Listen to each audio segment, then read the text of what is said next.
Little hands, shoeless feet, lonely eyes looking back at me.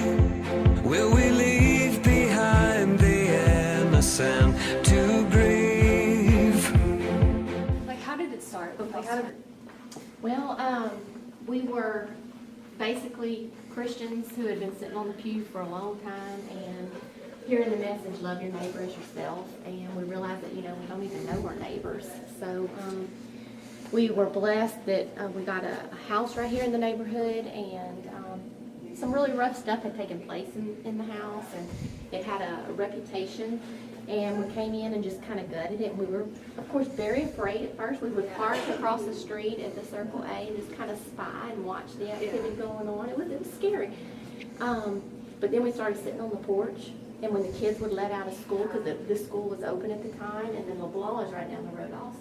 So when they would let out of school, they would all come right through the yard. So we'd sit on the porch every day, and that's how it got started. Our main goals here. One is building community.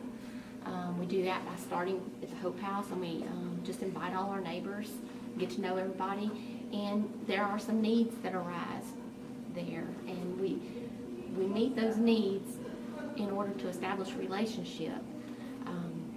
And then our second goal is to empower those in need, and it's a hard word to grasp and to really get your head around, but basically it's whoever you're helping needs to be part of the solution.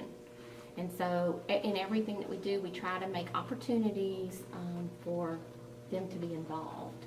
The third goal that we have here is mobilizing the compassionate, which is we want to be a place where other Christians can come learn to love their neighbors, because it is scary at first, but once you come in and you kind of take a tour of the place, you meet the people, it's just not so scary anymore. They're now your neighbors. It's not us and them, it becomes a we.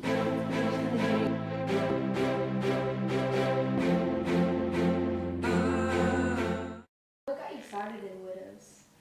Well, I love old people. Who doesn't love a good old person? Why do you think it's important to reach out to the widows? Well, I think God wants us to. That's in the Bible, that we're supposed to take care of them, and especially ones that don't have family close by. We have one little lady that's 92 and has no children. She never had children. Her husband's been dead 15 years, and no family in town, and she needs somebody. And if the church, that's her family. That should be her family.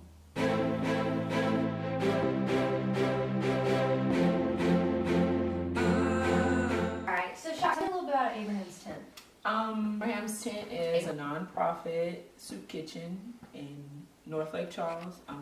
Its main purpose is to serve meals to homeless and low-income families. Going to Abraham's Tent? When I was about 17 or 18, me and a friend of mine started going on our own. Just kind of like to see what it was like, because we'd heard about it, went a few times, and Tim kind of started asking questions about where we'd been going, and then Just like you see service is just kind of like not just, just kind of in the background, just actually just enacting just what God has for you. And what opportunities do other people have to serve in Abraham's Tent? I feel like a lot more than they think. Everybody can always donate clothes. Everybody can always donate food, perishable, non-perishable. They pretty much take it all because they get a lot of help from the city, so they're real open with that. But during the meal hours, that's when the people that need that help are there.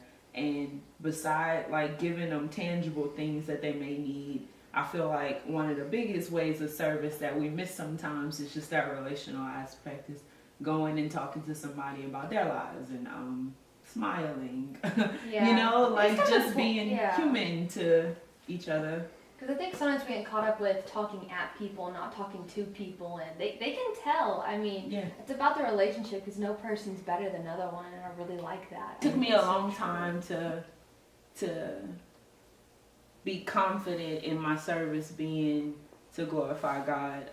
A couple of times I caught myself doing it because I thought it was an obligation, or doing it because I knew that I wanted to help, and it took a lot of days and just humble prayer. I think that's the most precious thing that I've learned just over these past few years going there, is that we don't always have to have an organized project, and we don't always have to have a big event. I think one aspect that's really lost is service should not be about a feeling or a feel-good moment, but service is an action.